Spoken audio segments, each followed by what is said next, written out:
हाय, अगर आप stock market में इन्वेस्ट करते हैं या फिर स्टॉक मार्केट के बारे में सीख रहे हैं तो आपने एक टर्म बहुत बार सुनी होगी और वो टर्म है प्रमोटर।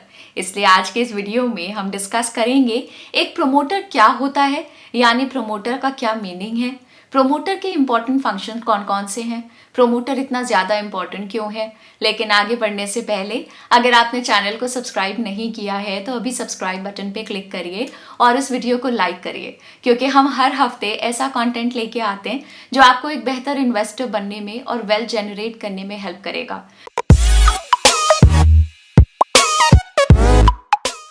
तो चलिए अब अपने टॉपिक पे वापस आते हैं। सबसे पहले हम ये समझेंगे कि प्रमोटर का क्या मीनिंग होता है।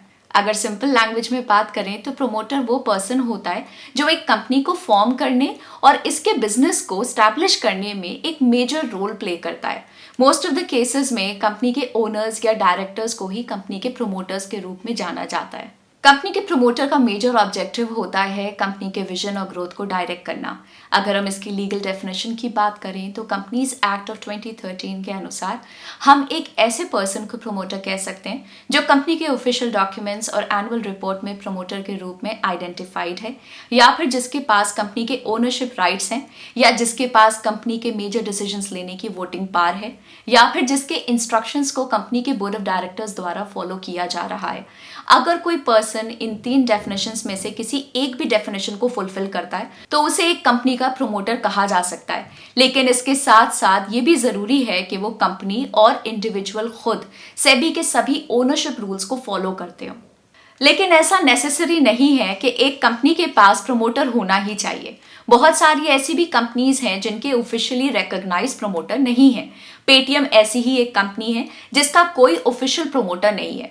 सेबी के अनुसार अगर एक फाउंडर के पास कंपनी में 20% से ज्यादा ओनरशिप है तो उसे एक प्रमोटर के रूप में रिकॉग्नाइज किया जा सकता है। इसके अलावा प्रमोटर्स को अपना 20% स्टेक कम से कम नेक्स्ट 18 मंथ्स तक होल्ड करके रखना होता है।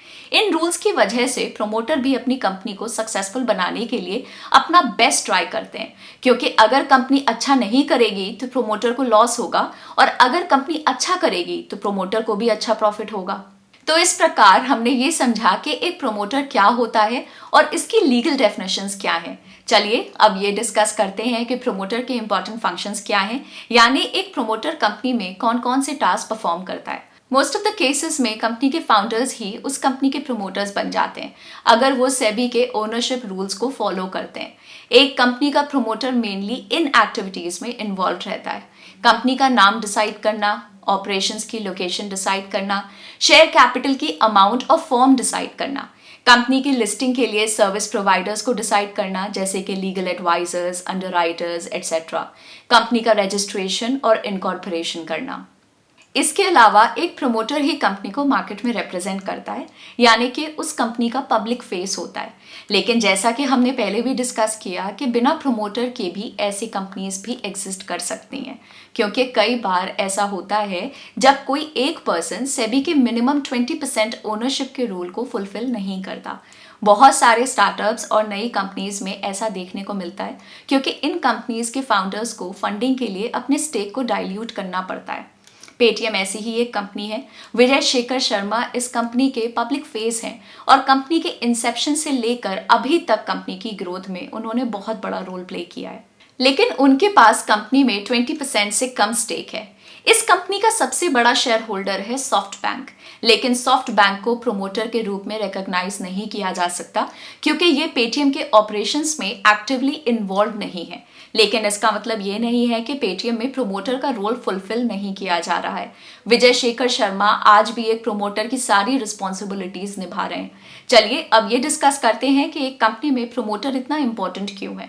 जैसा कि हमने अभी डिस्कस किया कि एक प्रमोटर ही कंपनी का मेन डिसीजन मेकर होता है, लेकिन इसके साथ साथ प्रमोटर अपनी कंपनी का कैपिटल एलोकेशन भी डिसाइड करता है। कैपिटल एलोकेशन से रिलेटेड एक प्रमोटर की मेनली ये रिस्पॉन्सिबिलिटीज रहती हैं। रिटेन्ड अर्निंग्स का एलोकेशन करना, बिजनेस और कंपनी के एक्सपेंशन के लिए नए एवेन्यूज स्टैब्लिश करना, मर्जर और एक्विजिशन की अपॉर्चुनिटीज क्रिएट करना, कंपनी के एक्सेस कैश को डिविडेंड्स के रूप में डिस्ट्रीब्यूट करना या फिर बायबैक्स कंडक्ट करना, इसके अलावा एक प्रमोटर कंपनी की पब्लिक इमेज में भी बहुत बड़ा रोल प्ले करता है। जब प्रमोटर अपनी ओनरशिप से रिलेटेड कोई डिसीजन लेता है तो उससे रिटेल इन्वेस्टर्स को ये साइन मिलता है कि प्रमोटर को अपनी खुद की कंपनी में कितना फेथ है। आपने अक्सर ये नोटिस किया होगा कि जब एक कंपनी के प्रमोटर्स अपना स्टेक बढ़ाते हैं तो रिटेल इन्वेस्टर्स भी इसको एक पॉजिटिव साइन कंसिडर करते हैं। सिमिलरली अगर एक प्रमोटर अपने शेयर्स को सेल कर रहा है तो रिटेल इन्वेस्टर्स इसे एक नेगेटिव सिग्नल की तरह देखते हैं और ऐसे इवेंट्स की वजह से कई बार कंपनी के शेयर प्राइस में बड़ी गिरावट भी देखने को मिलती है। लेकिन जब बात प्रमोटर की आती है तो आपने प्रमोटर प्लेजिंग का नाम जरूर सुना होगा। चलिए इसको भी समझ लेते हैं, लेकिन इससे पहले शेयर्स की प्लेजिंग को समझते हैं। अगर आप एक लिस्टेड कंपनी के शेयर्स होल्ड करते हैं तो इन शेयर्स को कोलेट्रल की तरह कंसिडर किया जा सकता है। यानी अगर आपको पर्सनल यूज के लिए पैसों की जरूरत है तो आप इन शेयर्स को एक फाइनेंशियल इंस्टीट्यूशन में प्लेज करके लोन ले सकते हैं। इसी प्रकार कई बार कंपनी के प्रमोटर भी अपनी ही लिस्टेड कंपनी के शेयर्स को प्लेज करके लोन ले लेते हैं। एलॉन मस्क इसका सबसे अच्छा एग्जाम्पल है। टेस्ला के फाउंडर और सीईओ एलॉन मस्क बहुत बार अपने टेस्ला के शेयर्स की प्लेजिंग करके अपने पर्सनल एक्सपेंसेस को फंड करते हैं, लेकिन कई बार प्रमोटर्स अपने खुद के प्रॉफिट के लिए इस ऑप्शन का मिसयूज भी कर लेते हैं। लेकिन ये ओवरऑल कंपनी और रिटेल इन्वेस्टर्स के लिए अच्छी प्रैक्टिस नहीं है। चलिए इसको एक एग्जाम्पल से समझते हैं। सपोज एक प्रमोटर अपने शेयर्स का एक हिस्सा प्लेज करके 100 करोड़ रुपीस का लोन लेता है और इसके लिए उसको 125 करोड़ रुपीस की इक्वल अमाउंट के शेयर्स प्लेज करना पड़ते हैं। मान लेते हैं कि उस समय कंपनी का एक शेयर का प्राइस 100 रुपीस था, लेकिन कुछ टाइम बाद वॉलेटिलिटी के कारण शेयर प्राइस में गिरावट आती है और शेयर प्राइस 100 रुपीस से गिरकर 60 रुपीस हो जाता है, यानी कि 40% का फॉल। तो ऐसे में प्रमोटर के प्लेज किए हुए शेयर्स की वैल्यू भी 40% से कम हो जाएगी। जब कोलेट्रल की वैल्यू कम हो जाएगी तो प्रमोटर को जितना ओरिजिनल लोन प्रोवाइड किया गया था अब वो उतने अमाउंट के लोन के लिए एलिजिबल नहीं होगा। इसलिए अब अगर प्रमोटर अपना लोन कंटिन्यू रखना चाहता है तो उसे फाइनेंशियल इंस्टीट्यूशन या बैंक का लोन अमाउंट का 40% यानी कि 40 करोड़ रुपीस पे करने पड़ेंगे। अगर प्रमोटर ऐसा नहीं करता है तो बैंक अपने लोन को रिकवर करने के लिए प्रमोटर के उस स्टेक को सेल भी कर सकता है, जिसकी वजह से स्टॉक प्राइस में और ज़्यादा गिरावट आएगी। इसके साथ साथ ऐसे इंसिडेंट्स की वजह से रिटेल इन्वेस्टर्स को प्रमोटर की इंटेग्रिटी पर भी डाउट आता है। इसलिए अगर किसी कंपनी के प्रमोटर्स के शेयर्स प्लेज्ड हैं तो आपको थोड़ा केयरफुल रहना चाहिए। अब आपके मन में ये सवाल आ रहा होगा कि कितने परसेंटेज तक की प्लेजिंग फाइन है या कितने से ऊपर डेंजरस है। तो इसके लिए कोई प्रिस्क्राइब लेवल्स नहीं है और ये फाउंडर की क्रेडिबिलिटी पर डिपेंड करता है। फॉर एग्जाम्पल एलॉन मस्क की ऑलमोस्ट 100% होल्डिंग्स लगभग हमेशा ही प्लेज रहती हैं, लेकिन फिर भी इन्वेस्टर्स को उनके ऊपर भरोसा है।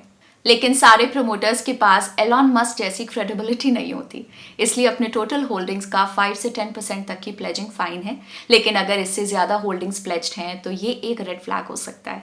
इसलिए आपको और ज़्यादा रिसर्च करनी चाहिए और उसके बाद ही डिसीजंस लेना चाहिए। इस प्रकार हमने ये समझा कि एक प्रमोटर क्या होता है और ये किस प्रकार से कंपनी की ग्रोथ और मेजर डिसीजंस में अपना रोल प्ले करता है। अगर आपके माइंड में इससे रिलेटेड कोई डाउट हो तो हमें कमेंट करके ज़रूर बताइए। हम आपको ये भी बताना चाहेंगे कि हमने ग्रो प्लस के नाम से एक नया चैनल लॉन्च किया है, जहां हम करियर, इन्वेस्टिंग, हेल्थ, एंटरप्रेन्योरशिप और बहुत से इंटरेस्टिंग टॉपिक्स पे वीडियोस पोस्ट करते हैं। तो अगर आप भी अपना बेस्ट वर्जन बनना चाहते हैं और वेल्थ क्रिएट करना चाहते हैं तो आपको ग्रो प्लस ज़रूर सब्सक्राइब करना चाहिए। चैनल का लिंक आपको इस वीडियो के डिस्क्रिप्शन में मिल जाएगा। मार्केट के बारे में लेटेस्ट अपडेट्स के लिए ग्रो के चैनल को सब्सक्राइब करना ना भूलें। Bye bye.